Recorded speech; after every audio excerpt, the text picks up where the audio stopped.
Dans Naruto, il y a une idée qui revient très souvent. Naruto veut devenir Hokage.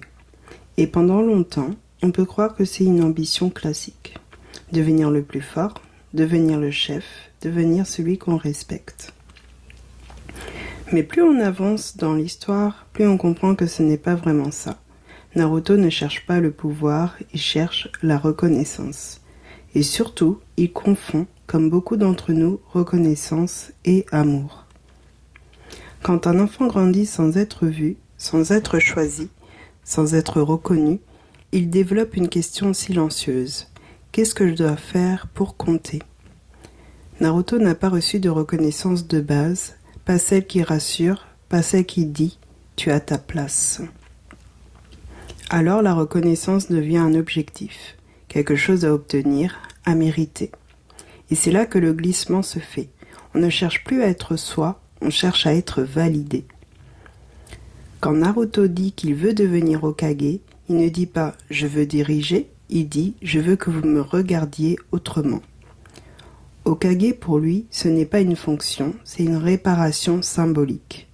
C'est la preuve qu'il n'était pas de trop, qu'il avait une valeur, qu'il méritait d'exister aux yeux du village. Le problème, c'est que la reconnaissance publique ne répare jamais complètement un manque de reconnaissance affective. Elle peut apaiser un temps, mais elle ne remplace pas l'amour reçu tôt. La reconnaissance dit « je te vois pour ce que tu fais ». L'amour dit « tu as de la valeur même sans rien faire ». Naruto court après la reconnaissance parce que l'amour lui a manqué. Et c'est quelque chose qu'on retrouve chez beaucoup d'adultes, le besoin d'être performant, visible, utile, irréprochable pour se sentir légitime. Mais la reconnaissance est conditionnelle, elle dépend des résultats, du regard des autres, du contexte. L'amour, lui, ne dépend pas de la réussite. Quand on construit sa valeur uniquement sur la reconnaissance, on devient fragile. Chaque échec remet tout en question, chaque critique touche trop fort, chaque silence devient une menace. Naruto aurait pu tomber dans ce piège-là, devenir dur, amer ou dépendant du regard extérieur.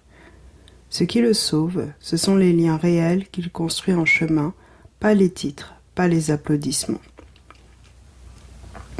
Naruto nous montre quelque chose de très précieux.